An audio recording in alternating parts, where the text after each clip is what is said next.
In today's video, I'm going to teach you how to set an expiration date on a shared file in Google Drive, and what you need to know, because not all versions or share types support this feature.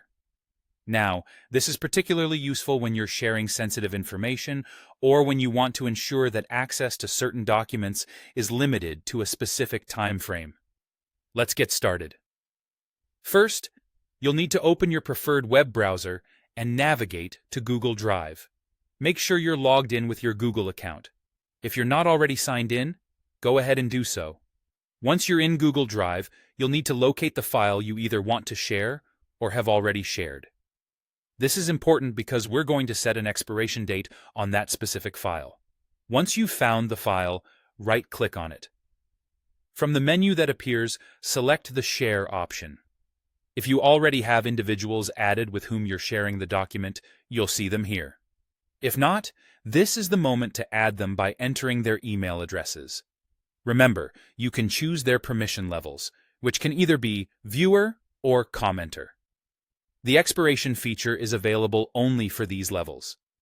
After you've added the person or people, take a close look next to their permission level dropdown.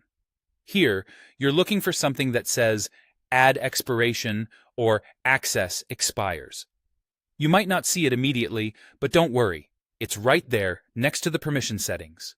This feature lets you specify when the link you've shared will no longer be active, and you can choose a date up to 1 year into the future. Select the desired expiration date. Once you're satisfied with your choice, make sure to click Save or Send, depending on your current screen options. This action solidifies your settings and starts the countdown for access to expire on the date you chose. Now, if you return to the sharing dialog, you'll notice that the added person now has an Expires on Date indicator next to their name. It's a handy way to keep track of when access will be automatically revoked.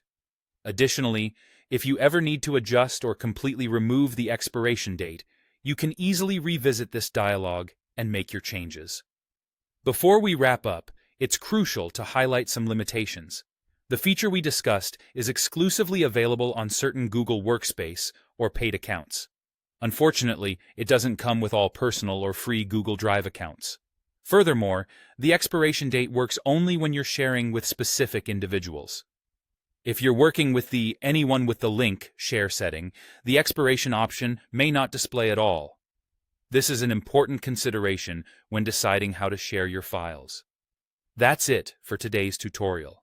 I hope this guide helps you manage your shared Google Drive files more effectively and securely. Thanks for watching, and be sure to subscribe for more helpful tips and guides.